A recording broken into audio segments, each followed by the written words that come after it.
예, 안녕하세요. 안녕하세요. 네, 네, 문학고전 3강 시작하겠습니다. 자, 이렇게 예, 여기 이렇게 보게 되면 예, 이렇게 청동, 농경문 청동기라고 하는데 이걸 참 문학으로 본다는 거 발상을 좀 바꿔야 됩니다. 왜냐하면 우리 한국 문학은 이 문학사를 쓰는 사람들이 기본적으로 사고에 절벽이 생겨버려요. 그래가지고 한문부터 우리나라 문학사를 쓰기 시작해요. 그 이전에 신석기인들이 그때는 굳이 문자 형태를 빌리지 않고 그림 형태로 쓰잖아요. 그러면 반구대 암각화 자체가 문학 작품인 거예요. 제가 이번에는 안 다뤘지만. 근데 반구대를 한국 문학사에서 다루나요? 아니요. 안 다루죠? 예. 왜냐면 문학에서는 서사성이 있어야 돼요. 그리고 이야기의 연결성이 있어야 됩니다. 근데 그거 다 연결성이 있어요. 그 안에. 왜? 고래의 다한 형태를 놓고 있거든요. 그러면 그것을 문학적 표현으로 봐야 돼요.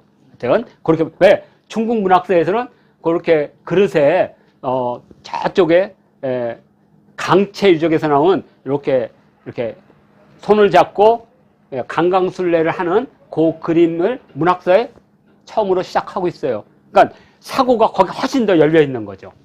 이렇게. 자, 그래서 고전학당 이제 문학고전이고 바로바로 넘어가겠습니다. 자, 제가 요 반구대 암각화를 문학작품에 넣냐 마냐 고민을 했는데 왜 이것을 문학작품에 넣지 않고 회화에 넣느냐. 이야기의 연결성이 없어서 그래요. 그러니까 하나하나는 다 스토리텔링이에요. 막 이렇게 새끼를 업은 고래, 뭐 해초를 이렇게 하는 거, 춤추는 고래. 근데 이것이 연결돼야 돼. 그러니까 해초를 먹어서 기분이 좋아서 노래를 하고 그 다음에 이렇게 뽀뽀를 하고 새끼를 하면 이게 4개가 구조가 되죠. 그럼 이건 문학작품을 볼 수가 있어요. 근데 그러니까 넓게 보면 문학작품을 넣을 수도 있는데 제가 그냥 이것까지 하면 좀 뭐랄 것 같다. 그래서 제가 이렇게 이건 그랬고, 이것은 4개의 그림이 있는데 이 4개의 그림이 서사성도 있지만 연결 구조를 갖고 있어요. 그래서 저는 이것을 문학작품으로 본 겁니다. 그러니까 반구대 암각화를 문학작품을 봐도 무리는 없어요. 그렇지만 연결 구조가 좀 부족하다. 그래서 제가 일단은 제외를 한 것이지 저는 개인적으로는 문학작품으로 보고 있습니다. 네. 자, 그러면 농경문 청동기를 보겠습니다. 국립중앙박물관 청동기 고조선실에 가면 딱 들어가면 첫 번째 유리관이 이게 딱 보입니다. 이렇게 독립된 한 거로. 근데 크기는 요만해요. 요만하지만 그 안에 담겨 있는 건 진짜 놀라웠습니다. 이야기는 엄청나게 많아요. 근데 이건 이제 오늘 역사적으로 풀지 않고 문학적으로만 풀겠습니다. 그래서 요만합니다. 이렇게 걸려 있습니다. 앞면, 뒷면. 자, 이렇게 돼 있고요. 1면, 2면 이렇게 돼 있죠. 자, 그러면 요건 이제 제 한국 통사에 간략하게 이 농경문 청동기에 대한 설명입니다. 여기 보면 1번 하늘과 땅을 이어주는 솥대가 있고, 그 다음에 옷을 벗고 낙영하는 모습도 있고, 그죠? 예. 그 다음에 남성이 중요한 역할한 부계사위도 있고, 예? 그 다음에 뭐 청동기를 대표하는 선각기법, 이렇게 선각이라고 합니다. 면각이 아니고. 예.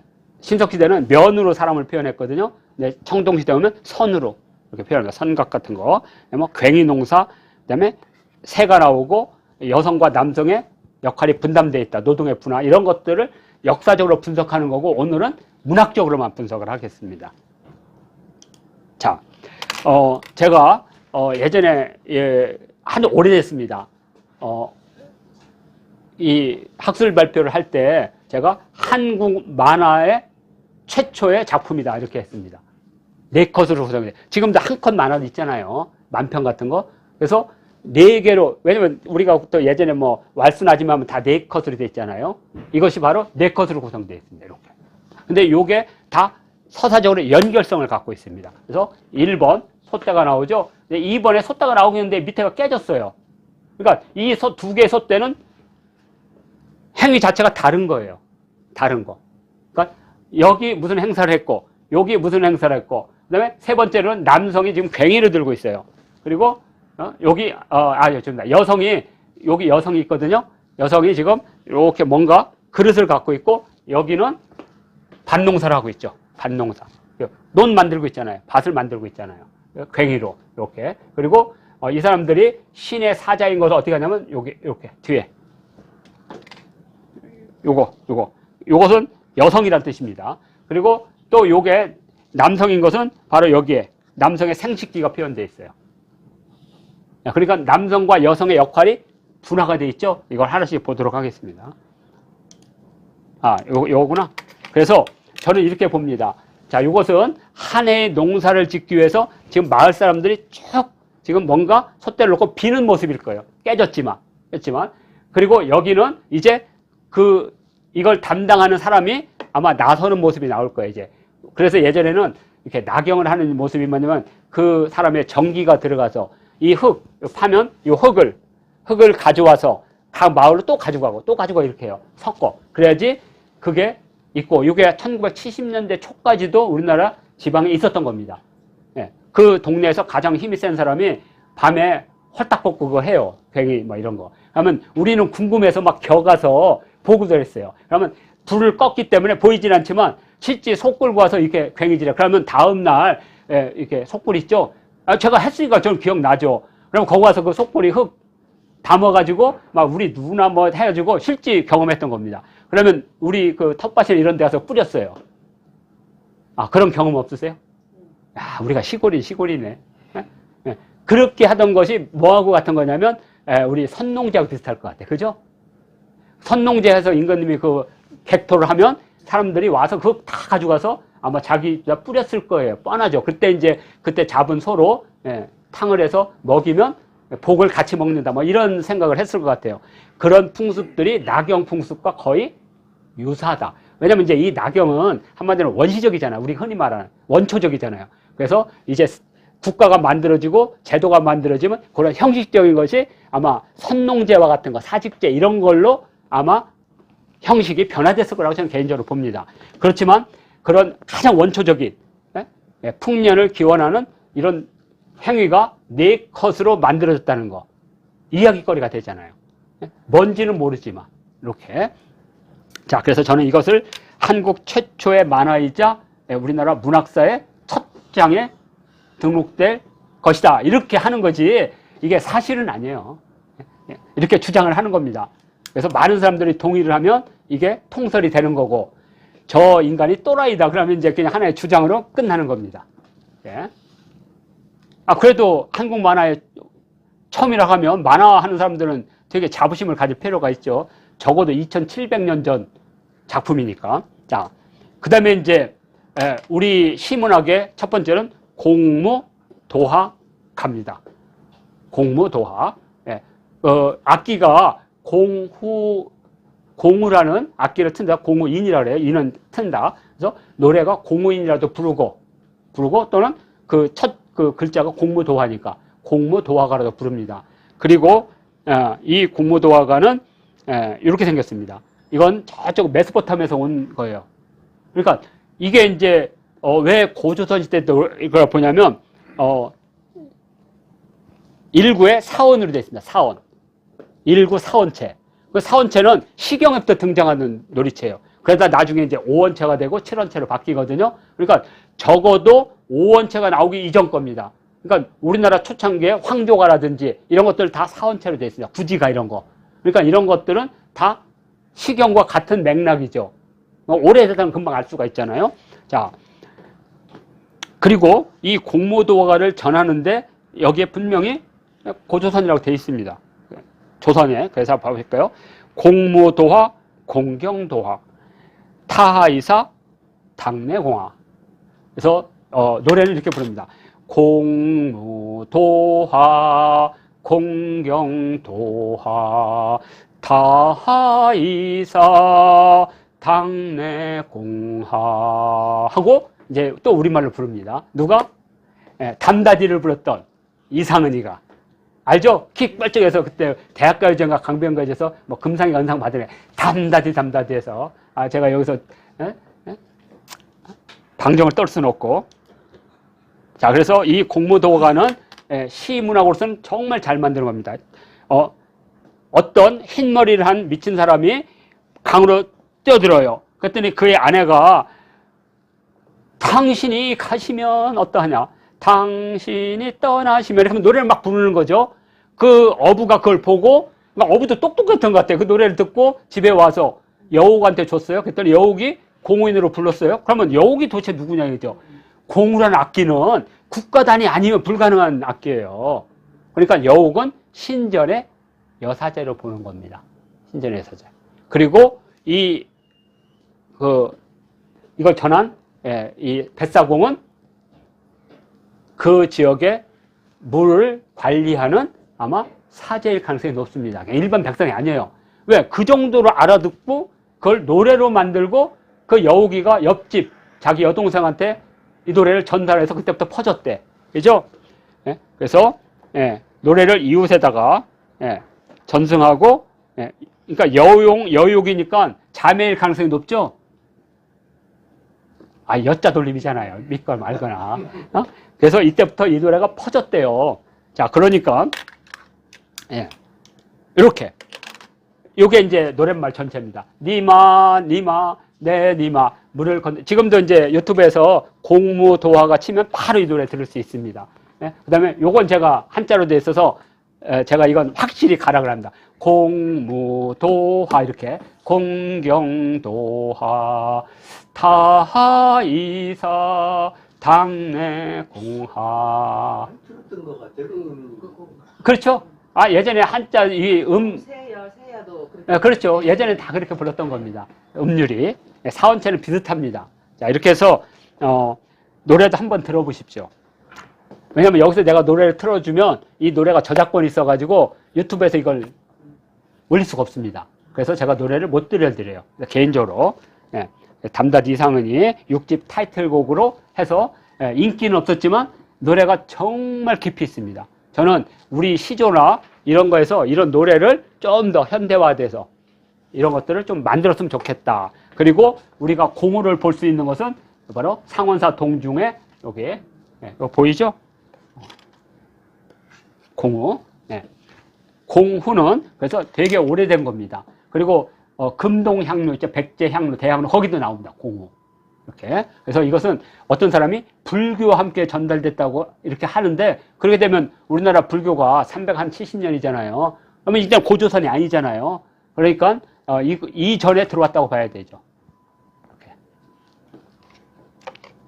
이렇게 해서 우리가 우리 문학 가운데 시문학 하나 본 거고요.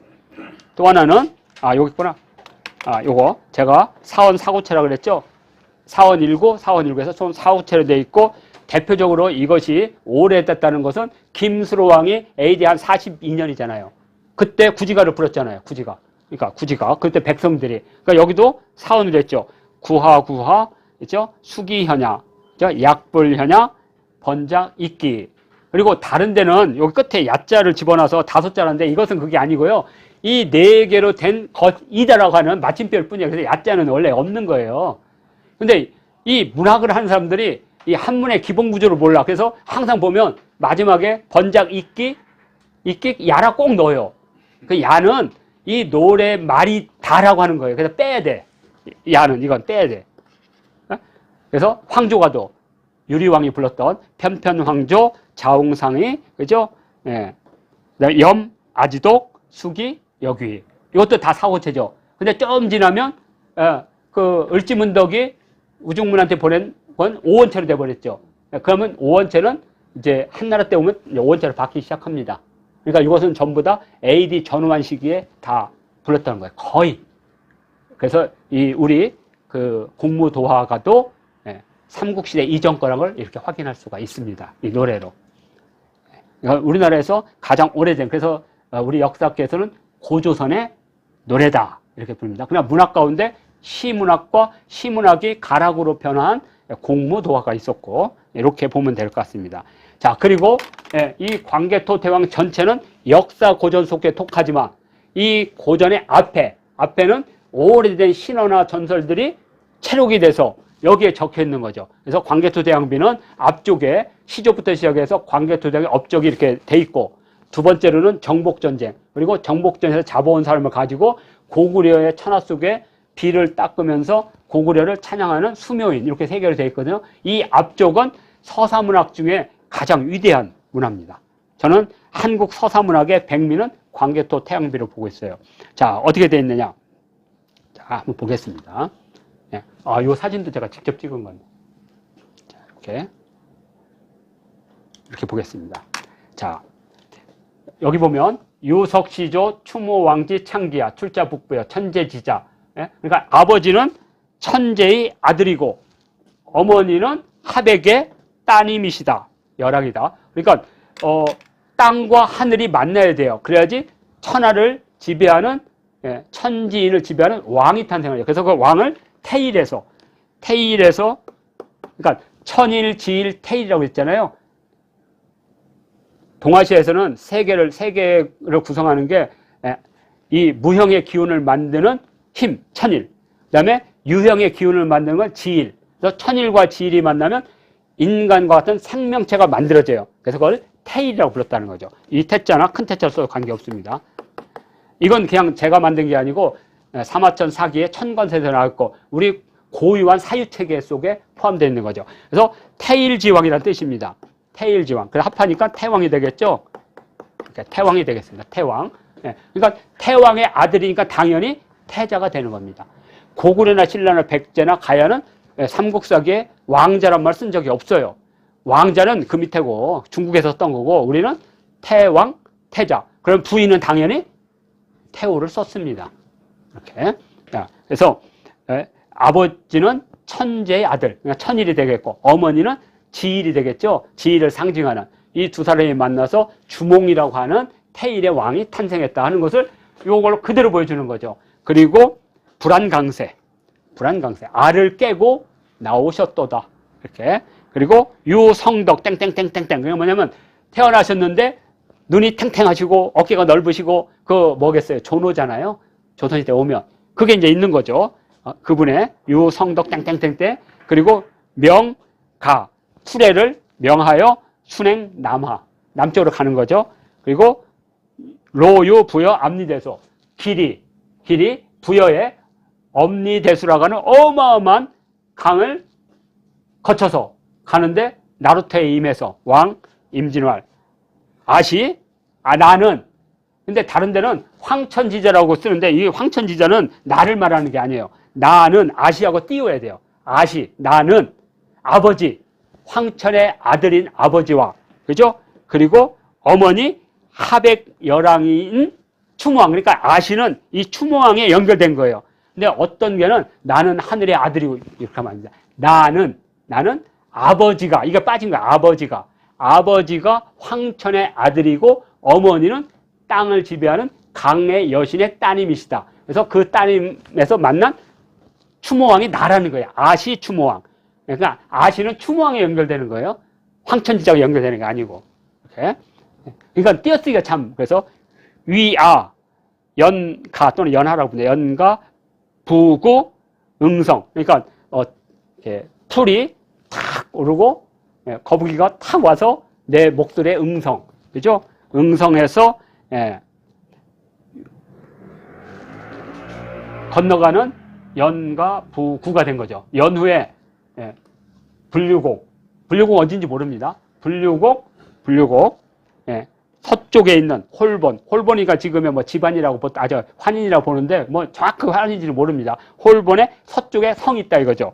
그 성이 바로 이 산 위에다가 서쪽의 성인데 산 위에 도읍을 정했다 이렇게. 그러니까 여기 말하는 건도는 산상만 있는 게 아니라 요 이자가 있기 때문에 도읍이 두 개라는 거예요. 근데 이걸 자꾸만 산 위에다가 도읍했다. 한문을 자꾸만 이상하게 이해를 해요. 뭐냐면 홀본의 서쪽 홀본이라는 땅의 서쪽에 성이 있어요. 그게 이제 쉬운 말로 하면 지상성이고 그 위에 그러면 어떻게 됐어요? 항상 그 성 가서 그 산 위에 있는 성으로 연결돼 있겠죠. 그러면 산으로 연결된 성과 지상에 있는 성 사이에 뭐가 있겠어요? 무덤이 있는 겁니다. 조상의 무덤. 환희가 그렇게 돼 있어요. 밑에 성이 있고 그 위에 무덤이 있고 그리고 쭉 가면 오녀산성이 있어요. 그러면 이 구절과 정확하게 맞죠. 근데 다른 데는 성 위에다 건도했다 그래. 성 위에 건도했다는 것은 이 이자를 잘 못 읽어서 그래요. 이자는 요 두 개를 끊어 읽은 거예요. 서성과 산상. 이해되셨죠? 그래서 고유적으로 우리는 평지성과 산상성을 가지고 있는 구조로 갖고 있다. 왜? 이게 하늘과 땅이니까. 그리고 그 사이에 임금의 가족들이 있어요. 그게 바로 뭐냐? 천일지일 태일이기 때문에 그렇습니다. 환인도 그렇게 돼 있어요. 환인도. 환인이 아니라 어디죠? 집안도 그렇게 돼 있어요. 발에도 그렇게 돼 있고요. 발에도 그렇게 돼 있고. 고구려도 그렇게 돼 있습니다. 그게 우리가 갖고 있는 사유체계라는 거죠. 천지인을 현실 속에 구현하는 것. 이렇게. 자. 상상성이 공산성이 공산성이 있습니다. 산 위에. 여기 땅에. 그래서 산상에 있는 성은 둥글게. 그래서 연못이 둥근 거고요. 아래쪽은 네모나게. 그래서 천원 지방을 그대로 거기다가 집어넣는 거죠. 자, 이렇게 해서, 그리고 이제 했고, 해서 계속 즐거웠어요. 무슨 평락사유라고 해요. 평락사유. 평안하게 하고 즐거움이 있어서 세세세세대로 이렇게 전승된 거죠. 사유라는 것은 30대에서 주몽부터 쭉쭉쭉쭉 전승이 돼서 광개토대왕까지 전승이 된 거죠. 그래서 하늘이 황룡을 보내서 왕을 맞이한 후에 왕이 홀본 동쪽의 언덕, 그래서 국강상이 되는 겁니다. 동쪽의 언덕. 이게 북조치성이 떠 있는. 그러니까 항상 북쪽에 황룡이 이렇게 있습니다. 그러니까 요게 참 중요한 건데,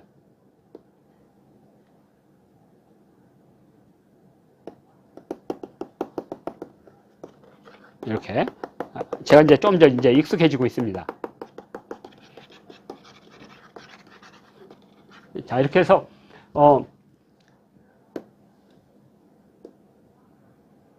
자, 좀 보겠습니다.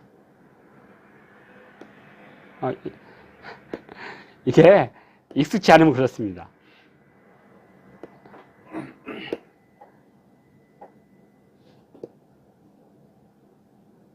이렇게 하겠습니다. 자, 그래서 요 강자, 요게 북지치성 강자입니다. 지금 여기 한자가 약간 서로 다르지만 기본적으로 북지치성. 그래서 거기가 나라의 언덕이다. 그러니까 우리말하면 고구려의 국립묘지입니다. 국강산. 동강이니까 동쪽입니다.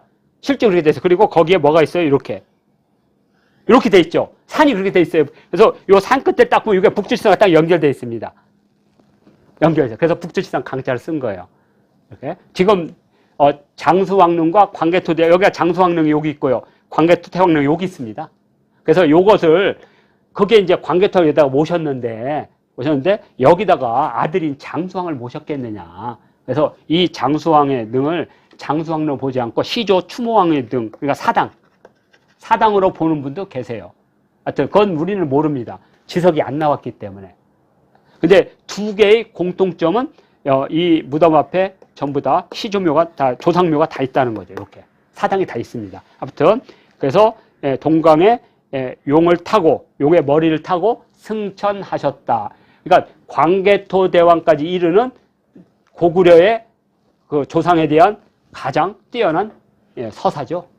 그래서 이것을 저는 고구려의 가장 대표적인 문학 작품이다. 그러면 이제 많은 사람들이 뭐 전투를 가거나 전승에서 오면 이 앞에서 아들을 대놓고 그때 이 시조께서 오셨을 때 북부터 이렇게 같이 왔던 할아버지가 있다. 그게 바로 을소다. 그러니까 을파서의 자손들은 그걸 줄줄줄. 여기는 을소는 없지만 다른 기록에 다 돼 있어요. 그리고 다른 여러 고구려의 뭐 고밀이나 이런 사람 보면 우리 조상님은 주몽과 함께 오셨다 그랬어. 그러니까 주몽과 함께 온 그 6명 말고 오이 말이 협분 말고 많았던 거예요. 실제 역사서에 보면 기록이 안 돼서 그렇지. 그런데 나중에 후대 그 묘지석 같은데 고밀이나 고자 묘지석에 보면 우리 조상의 누구는 그때 주몽을 따라와서 그리고 모두르 묘지명에서도 그 연목께서는 조상님이 주몽과 함께 오셨던 분이라고. 그러니까 우리로 말하면 개국공신의 후손들입니다. 특히 고노자라고 하는 사람의 그 묘지석에 뭐라고 됐냐. 우리 할아버지는 고노자인데 그때 선비족을 깨트려서 왕으로부터 고구려로부터 뭘 받았냐. 이거 받았습니다. 금책을 받았어요. 그래서 세세 되도록 이 사람은 대우를 하라. 어떻게 됐냐면요. 압록갈 오두백. 뭐냐? 압록강의 물이 다 마르고, 그 다음에 오두백. 까마귀의 머리가 힐 때까지, 그래서 이것을 다른 말로는 금책 또는 뭐라 하냐면 금권이라고 합니다. 단서 철권 이렇게 보거든요. 근데 이제 이걸 금을 했기 때문에 금서철권이에요. 뭐냐면 쇠 같은데 단단하게 그 공로를 써놓고 여기에다가 금으로 글을 입히는 거예요. 그리고 집안에다 줘. 그러면 이 사람은 역적질에도 이걸 가지고 용서를 받아요. 이게 어떤 거 있죠? 우리나라에 조선시대 공신록이에요. 공신록. 예. 공신 책봉하면 공신 책봉서를 받잖아요. 그러니까 똑같은 거예요. 근데 그런 이 단서철관 이것들이 고구려에서 시작됐어요. 당나라 때 당태종이 이거 많이 발행하죠. 예? 서린귀한테도 발행하고 그러면 그 자손들은 죄를 지어도 그걸로 용서가 되죠. 그래서 그걸 단서철권이라고 불렀습니다. 바로 고구려인들은 광개토대왕비 앞에서 그런 것을 자랑했을 가능성이 엄청나게 컸던 거죠. 자, 그래서 저는 이것을 광개토대왕의 고구려인들이 생각했던 서사문학이다. 자, 그냥 이렇게 쭉 읽겠습니다. 옛적의 시조 추모왕이 나라를 개창하였다. 그냥 이건 아까 동양고전 DB 그 국사편찬회에 가면 있습니다. 거기에 있는 광개토대왕비 금성문도 다 돼 있거든요. 거기에 있는 표준 번역본입니다. 표준 번역본. 제 번역본이 아니고. 이렇게. 그래서 여기가 북부에서 태어났는데 여기 있죠. 천재의 아들이었고 이건 번역 틀렸다 그랬죠. 나는 천재의 아들이신 아버지가 천재의 아들이시고 어머니 그러니까 항상 그걸 집어넣어야 되는데 부가 빠졌다 그래서 나는 천재의 아들. 저 아닙니다.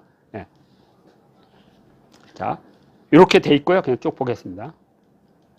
자, 여기에는 이런 여러 가지 시조 추모왕, 그 다음에 출신은 북부요, 그 다음에 아버지는 천재의 아들이고 어머니는 하백열왕이시고 그 다음에 알을 깨고 세상에 나오셨고 유성덕, 눈이 총총하시고 어깨가 넓어지고 걸음걸이는 반듯하시고 목소리는 중후하시고 뭐 등등등 있겠죠. 이렇게. 그리고 동부여에서 순행하여 남쪽으로 가서 부여 엄니젯을 넣으면서 나는 황천의 아들이신 아버지와 하백열왕의 하백의 따님이신 어머니를 둔 주모왕이니 나를 위하여 그죠? 연가 부구 아까 풀 이것을 가라고 했죠. 그래서 풀이 뜨고 거북이가 이어서 그것들 붙자니까 그래서 풀을 잇고 거북이가 떠서 다리를 만들어서 건넌 후에 홀본의 서성과 산상에 도읍을 했다.